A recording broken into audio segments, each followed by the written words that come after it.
I feel frustrated. I feel disappointed. I feel exhausted. Say it by name. That way, it'll be easier for you to articulate how you feel. Again, don't judge yourself and don't apologize for how you feel. Welcome to The Art of Speaking Up, a podcast that empowers professional women to rise. I'm your host, Jessica Guzik, and in this show, I take you undercover into the stories and lessons that I learned, sometimes the hard way, throughout my career. I also talk with working women, leaders, and coaches to show you that no matter what your struggle is, and no matter what your career goals are, you already have all the talent that you need to succeed.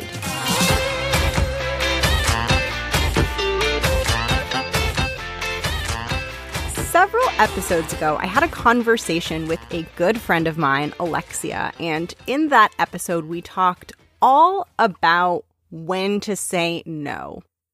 When you're in the process of building your career, sometimes you find yourself doing this delicate dance between wanting to be a top performer and say yes to everything and always be available and willing and eager and excited to take on the next task, and knowing when to say no and understanding where that tendency to say, yes, I will do absolutely anything and everything you ask, knowing where the tendency to do that might get you into trouble. And navigating that and figuring that out is probably a lifelong process that we are all going through in our careers. But here's the thing. Even when you get to the point where you just have that stronger intuition about when you should say yes to something and when is the time to push back and when it's appropriate to say, no, I can't do that, or no, I don't agree with that. I don't think that's a good idea, and here's why. When you get to the point where you know what's a yes and you know what's a no, you might find yourself running into a different and new challenge, which is that actually saying no when you know that the answer should be a no can be incredibly difficult. I know that I've had times where it's so clear. There is not a shadow of a doubt in my mind that I should be saying no to something. And the moment arises and it's like, every fiber of my being is pulling me to just want to be passive and agreeable and nice. It's like in the Jim Carrey movie where he can't tell the truth, he can only lie. And he's like trying to speak and his mouth can't even say the words. That can happen because we're afraid that we won't be liked, or we're afraid that we'll be judged, or we have internal conflict or insecurity that we're working through that makes it very difficult for us to express ourselves and speak our truth. And the conversation that you're about to hear with today's guest, Vicky Joseph, is all about how to do that. I will let you hear Vicky's introduction. She'll tell you a little bit more about the work that she does, helping women step into their power and stop saying yes to everything and get more comfortable saying no. But if you're struggling with expressing yourself authentically, if you struggle with pushing back, if you get extreme discomfort at the thought of conflict or assertiveness, I think this conversation with Vicky will really help you. We get at this topic from so many different angles, so I think you'll find something that's useful. And with that, I'm going to get straight into my interview with Vicky. You'll learn more about her and the work that she does, and you'll get to see how awesome she was. And I hope you enjoy it.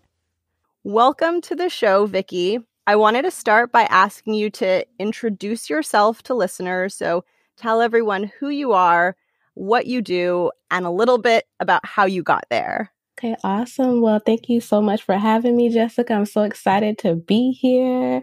And a little bit about myself. I'm Vicky S. Joseph. I'm a public speaker, a communication consultant, and an acting coach. I help women who are way too nice to be able to set healthy boundaries, stand up for themselves, and find their authentic voice. And I do that through workshops, one-on-one coaching, and communication consulting. I have my bachelor's in psychology and my master's in public relations and corporate communications. And how did I get here? Okay, I would say I got here through exploration, pain, and curiosity. And I put some emphasis on pain. And I started off pretty much childhood an introvert with extrovert gifts. So I did morning announcements in elementary school, and like middle school was like the shy, awkward phase. I was coined Quiet Vicky. That was my nickname. I was really shy at that point. And by high school, I started to get my voice back a little bit. In college, a friend of mine that I met, she was in the theater guild. She said, "You want to help out?" Sure. I auditioned, and the rest was history. I got bit by the acting bug. And here I am today.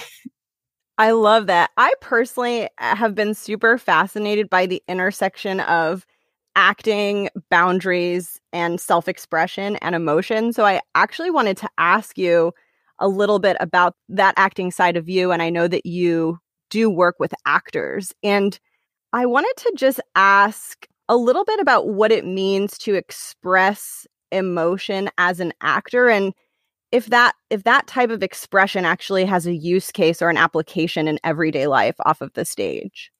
Yes, when we talk about emotions for actors, it is the air that we breathe. Okay? I have been to productions where it's literally a stool and the actor, black box theater, and that actor brought the house down based on their emotion alone versus an elaborate stage, rotating stage.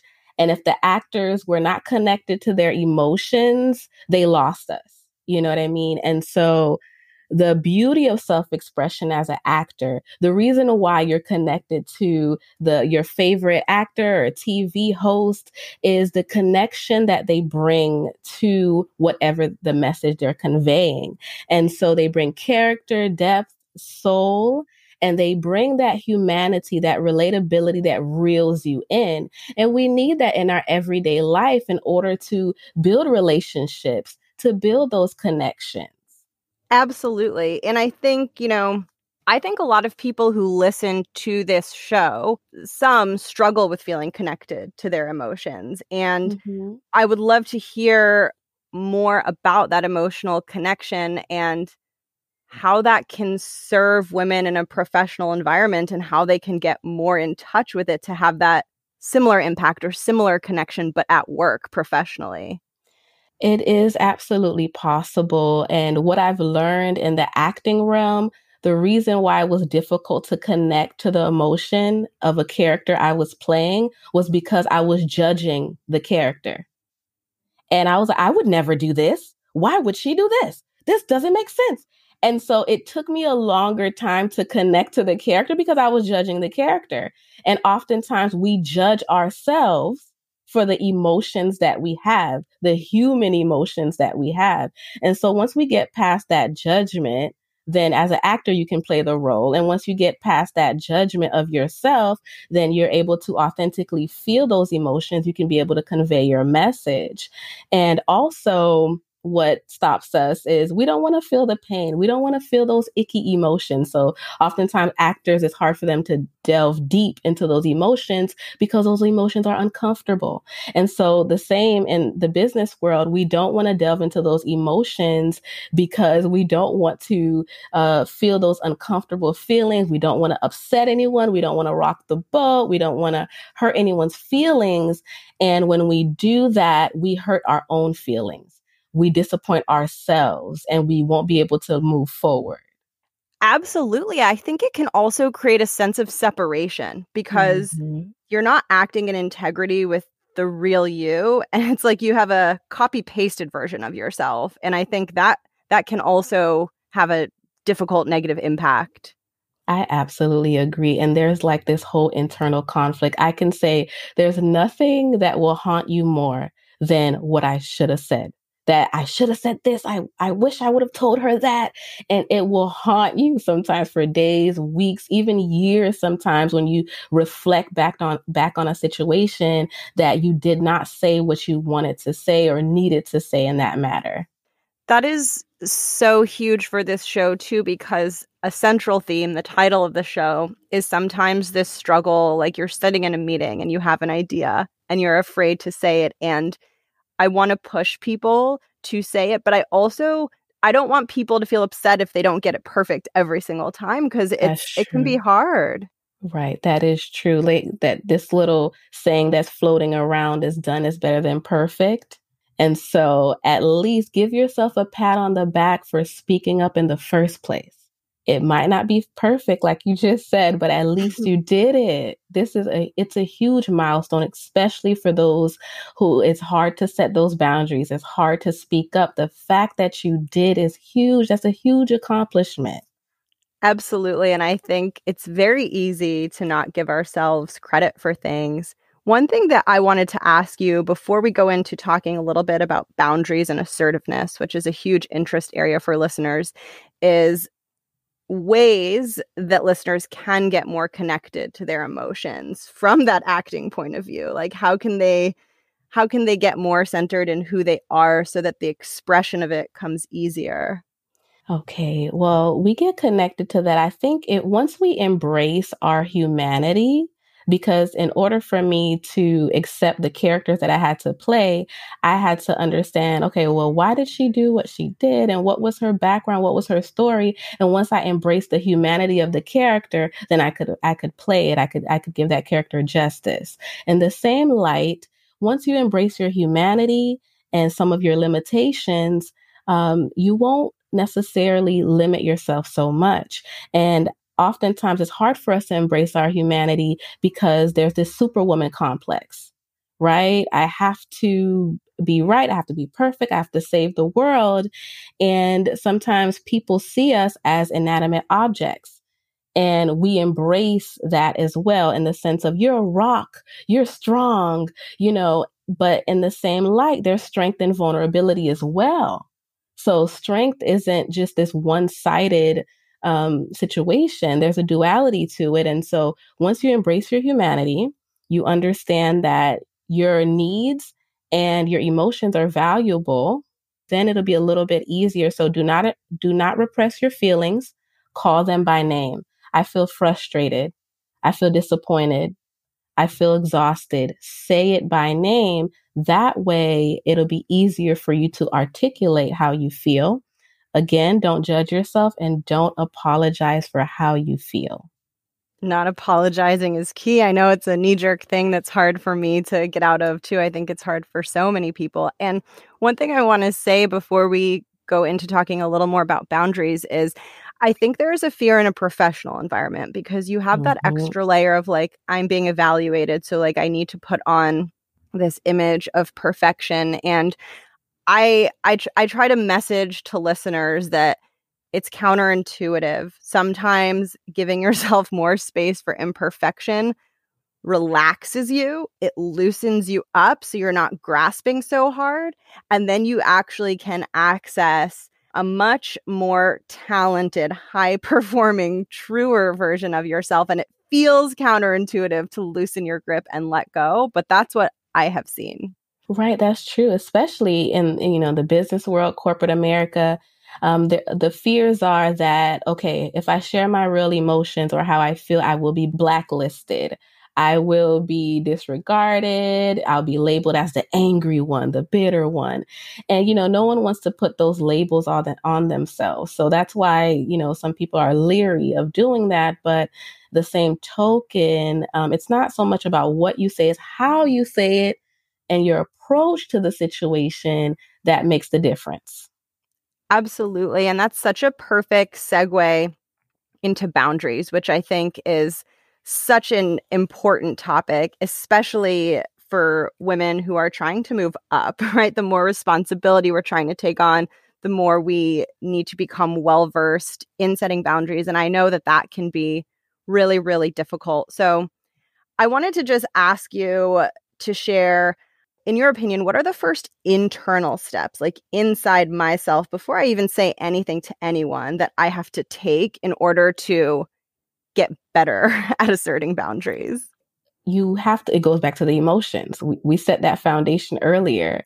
Okay, if you're triggered or you feel uncomfortable, that may be the first indication to start setting boundaries and to evaluate who, what, where, when, and why.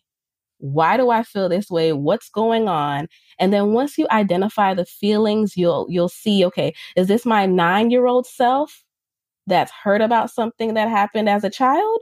Or is this my adult self that is experiencing some discomfort and I need to set some boundaries? So self awareness in any part of it is very important. So maybe it might be an area that you may need to heal or go through some exploration on, or it may be something that you need to address and set some necessary boundaries. So those triggers are very important.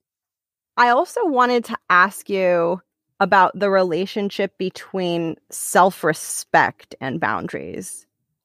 The relationship is very key right here because the lack of self respect is oftentimes why we don't set the boundaries.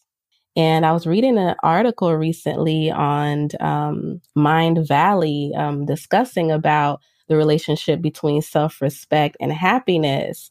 And it was saying the foundation of every decision you'll ever make, every person that you meet and how you allow them to treat you and how you treat yourself is indicative to self-respect.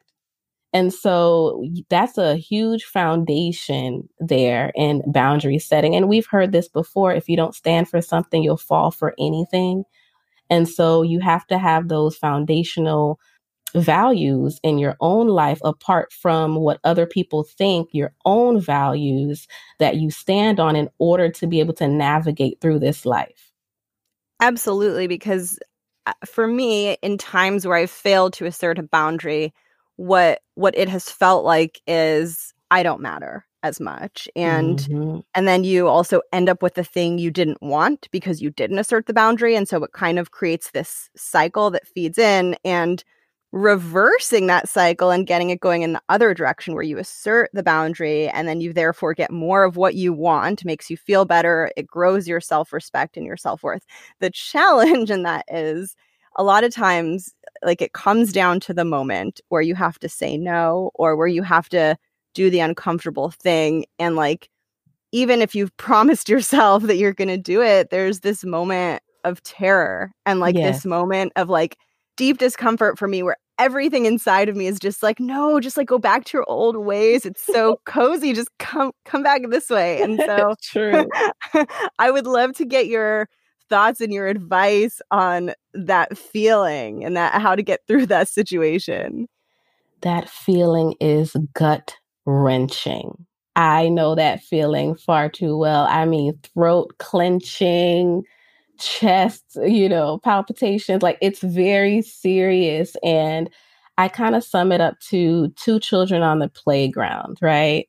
And then that one kid saying to the other, I don't want to be your friend anymore.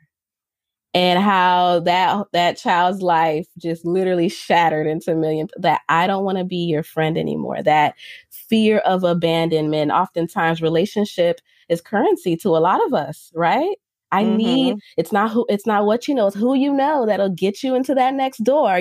We say these things. So that's what builds that terror and that fear that this person won't love me anymore. This person won't like me anymore. I'm going to ruin this relationship and all of that. And so one thing one of my business coaches said to me once, she said, do you want to be liked or do you want to be respected?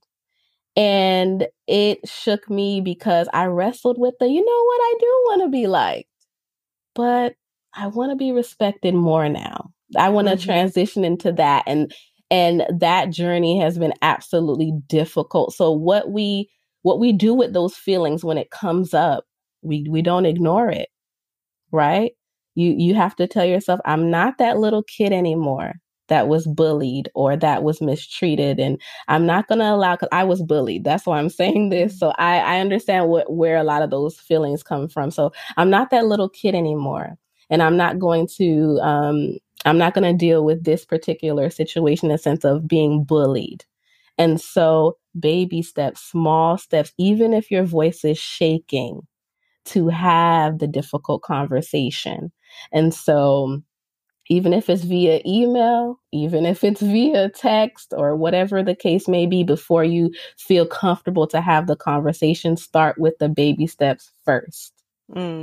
That's helpful. And I think that way you're not setting the bar so high of Yes. like, I need to do this perfectly and I need to sound amazing while I do it. And no, do what you can.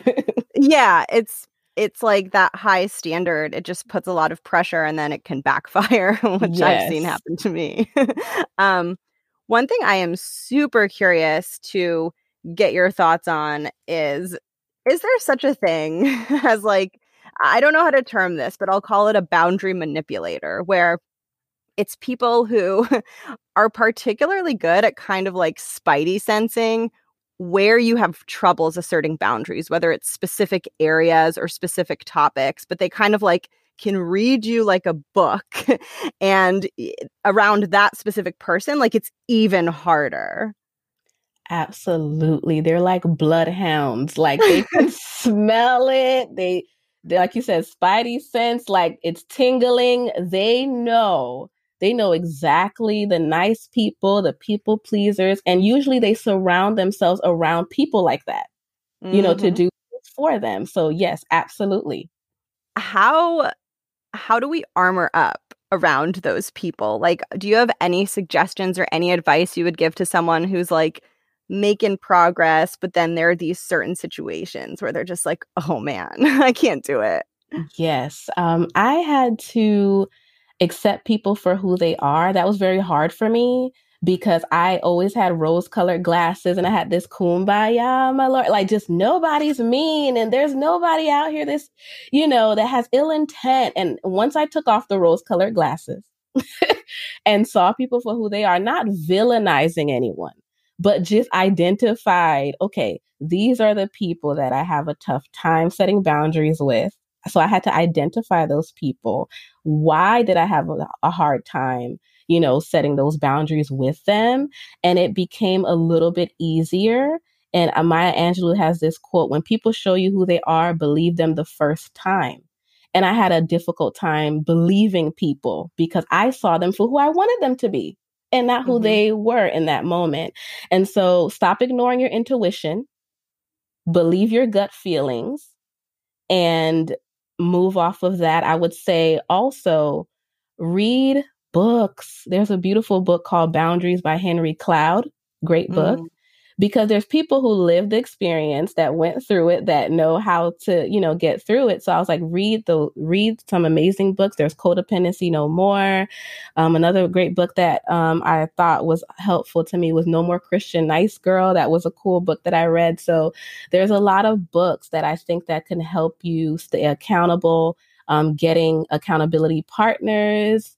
I can be one for you, and you don't have to go through this journey alone. It can be very scary. Mm.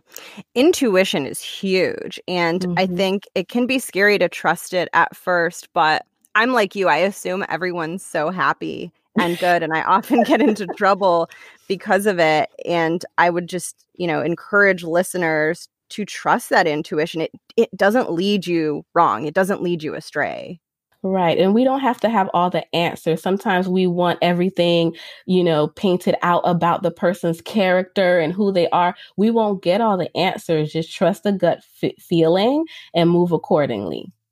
I totally agree. And the more you do it, the more you know it's right and it gets easier to do it. And I think it's so important when it comes to people, knowing who has your back and who doesn't is so critical in a professional environment too, as it is in life. True. So this is the part of the show where there's typically a listener question, but we're going to do something really fun today. And I'm so excited that you agreed to do this, Vicky. We're going to go through some common scenarios that happen at the workplace where it may be time to set a boundary, but it might be a really challenging situation for many people. Hmm. And we're going to go through a few different scenarios. I'm going to sort of be the person asking Vicky for something as Okay. Vicky being like the fictional employee. Right. And then Vicky's going to show us through demonstration how she might assert a boundary in that situation and also just talk about it a little and give some commentary on why she did what she did. I am going to try to be as serious as I can, but these are all situations that like I've been in, and I feel like when people hear them, they're going to be like, "Oh yeah, that's happened to me." So this will be a fun one. We'll see how it goes. So scenario number 1, is this is coming from the person who is not your manager, but who tries to give you work. And so I'm going to speak to you, Vicky, as a fictional employee. And this person will frequently say something like, Vicky, thank you so much for helping me with that budget assignment. I've never seen one done so well before. I have another one coming up this week. Can I send it over to you? My team can't really do them without you. You're such a rock star, by the way. Oh, thank you so much. I really appreciate that compliment. I really did enjoy helping you with that budget. Thank you for trusting me with that. It means so much to me. In the future, however, I won't be able to help you with the budget because I have to complete my own workload. But best wishes to you and your team. I loved that so much. Can you talk through a little bit like why you said what you said? Yes, I was matching that person's energy because I saw so much going on in that scenario. Like, how do you say no to this person? You know what I mean? There was gratitude there, flattery. They made their request.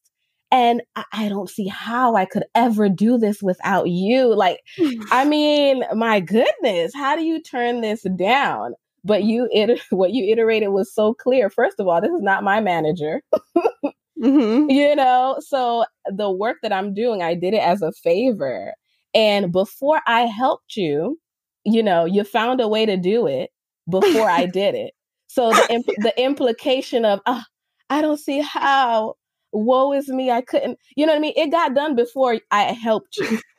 You know what I mean? So when you think about things in that regard, it it makes things a lot easier to kind of put things together. People will flatter you. They'll put the gratitude on there. They'll lay it on really, really thick. And then he or she sealed the deal with, you're such a rock star. And it's like, wow, Oh my gosh. Yeah.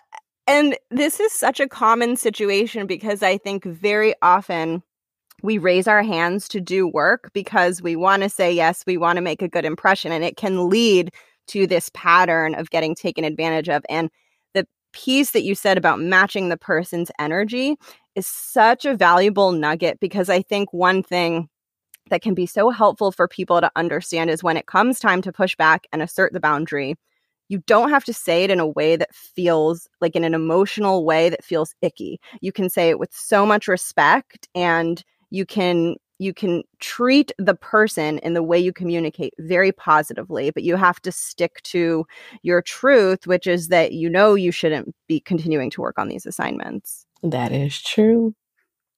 I loved that. You ready for the next one? I'm ready. Okay, cool. This is number 2 of 4.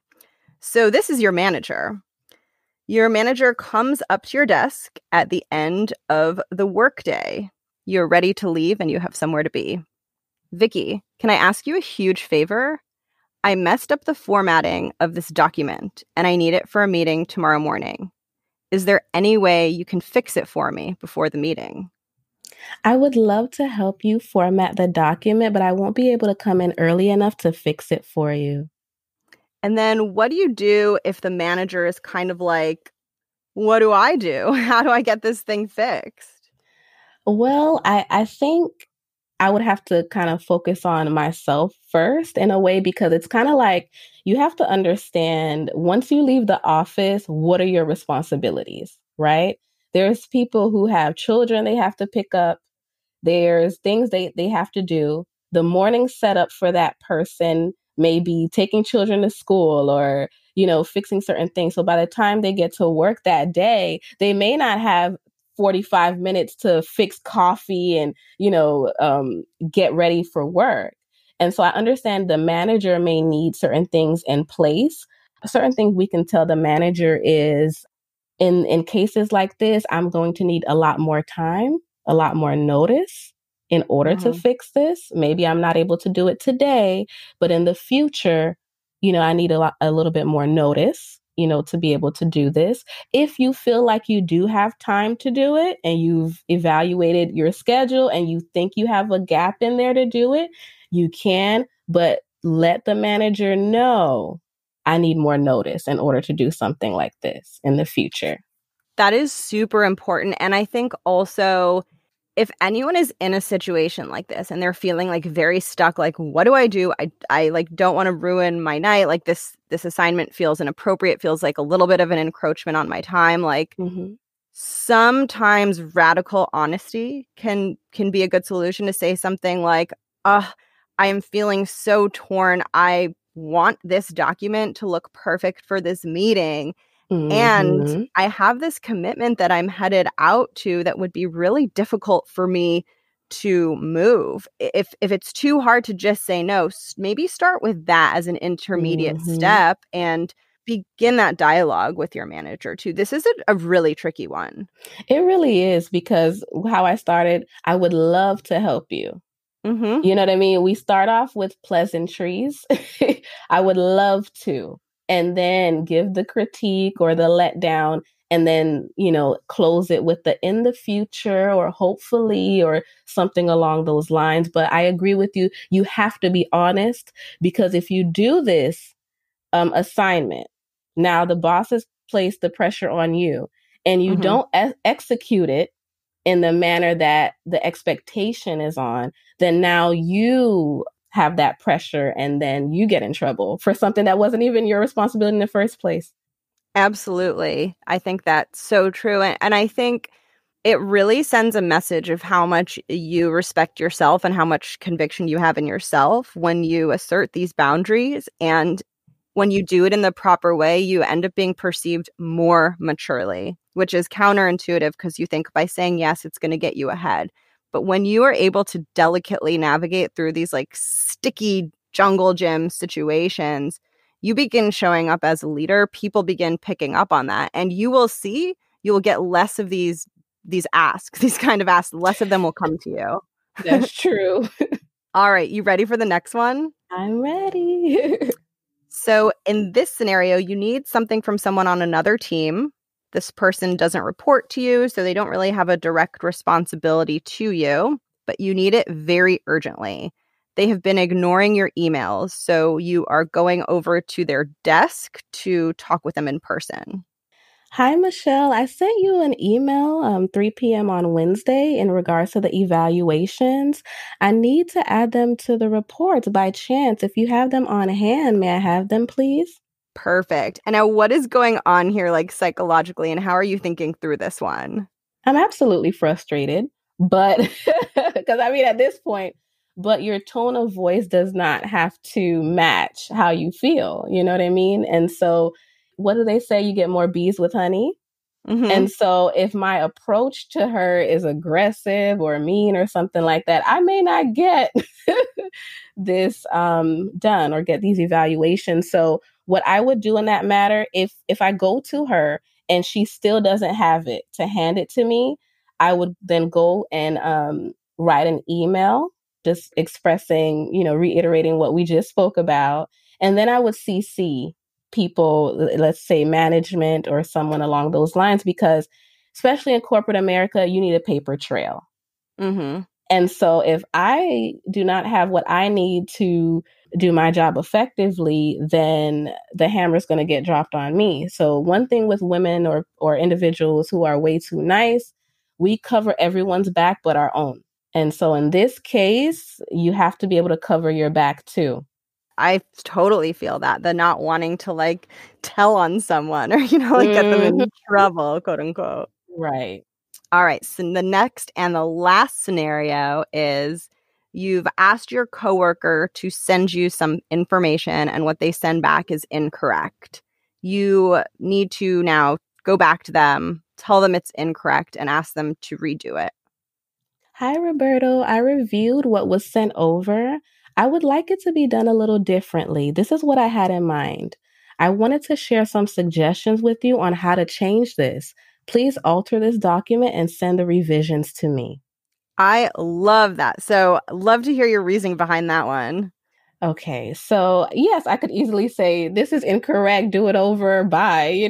I could easily do that, but the reason why I did it this way is because I didn't want to hurt the person's feelings or be mean about it. and I still wanted the same outcome. I wanted it to be done differently, but I said it in a different way. And with that, we're going to move into the final section of the interview. But thank you so much for running through those, Vicky. It was really fun. And I hope some of that language is helpful for anybody who's listening. Oh, my pleasure. And before I ask you the closing questions, I wanted to ask you what it is like to work with you, because this is like such an area of focus for you. I think it's fun, it's challenging, and it's refreshing. I cannot tell you how many women that I have worked with and their transformations have been a blessing to my life. And so to see the shy, quiet introvert become the dynamic speaker and powerhouse, it has been truly rewarding. Oh, I love that. And if people want to learn more about you, where can they go to check you out? They can visit VickySJoseph.com. I'm on Instagram and Twitter at Vicky All Day, and Facebook, Vicky S. Joseph. Perfect. And I'll put all of your info in the show notes as well. And now I'm going to ask you the closing questions, which are my favorites. Awesome. The first, yay! The first closing question is about the title of the show, which is The Art of Speaking Up. And I love to give each guest a little bit of space to express their thoughts on this idea of speaking up. Well, I believe that your lived experiences, your voice, and your message is very important, because what you have to say can ultimately change the trajectory of our lives as we know it. And so oftentimes we become complacent in dogma and groupthink and certain ideologies that we've known for quite some time. And your voice not being added to the conversation is really stopping a lot of fluidity and movement into our lives as we know it. And so the conversations that you're afraid of having may be stopping you from reaching a certain point in your life. You're not getting into the doors that you need to get to help those who are voiceless to get through those doors as well. So we need your voice. Speak up. I love that. And for the closing question, some context is that I started this show because I had some difficult times early in my career, just figuring out how to adjust to this professional world. And I really needed to hear some messages and some encouragement. And so I try to provide that to people on this show. And so for the final question, I give the guests the floor to talk to any woman who might be going through a difficult time or who might just be looking to empower herself. I give you the floor to share whatever messages are on your heart and that you would really want women to hear. There's a song, it's kind of old, kind of dated back in the day, John Mayer, Say What You Need to Say. And that's one of my favorite songs because the messaging behind it, it's simple, but it's still true. Say what you need to say. I did not have a I woke up like this experience. I wasn't always the public speaker. I told you all my nickname back in the day was Quiet Vicky. And so it was baby steps. It was painful, gut wrenching, very difficult. But I would say it was worth it to be able to have my own voice and to be able to talk with you all today. You know what I mean? And so I just want to say you are powerful. You are more than powerful, and you can do this. Thank you so much, Vicky. That was so beautiful. Oh, thank you. Thank you for having me. Thank you so much for listening to my conversation with Vicky. She was amazing. I had such a good time talking with her, and I hope you enjoyed it too. I'm going to put all of her information in the show notes in case you want to learn more about her or get in touch with her. Thank you for listening. Some of you have been reaching out to me to tell me that you're enjoying the show, and some of you have been leaving ratings and reviews in the iTunes store, and I cannot tell you how much it means to me and how happy it makes me to hear from you and to know that you're enjoying the show. So thank you so much. You are awesome. I kind of don't even want to tell you how awesome I think you are because I'm scared that you'll think that I'm a weirdo. But I guess the truth is the longer you listen to the show, you'll soon discover that I'm a weirdo. I'm a weirdo, but I get crazy excited when I hear from you. So feel free to reach out to me. You can find me on Instagram. My handle is @theartofspeakingup. I love hearing your feedback. Please feel free to submit a listener question to the show or just say hi to me. And most of all, I hope that you're feeling good, doing well, having a really good day. I want to thank you again for tuning in, and I'll be back with you soon. Bye.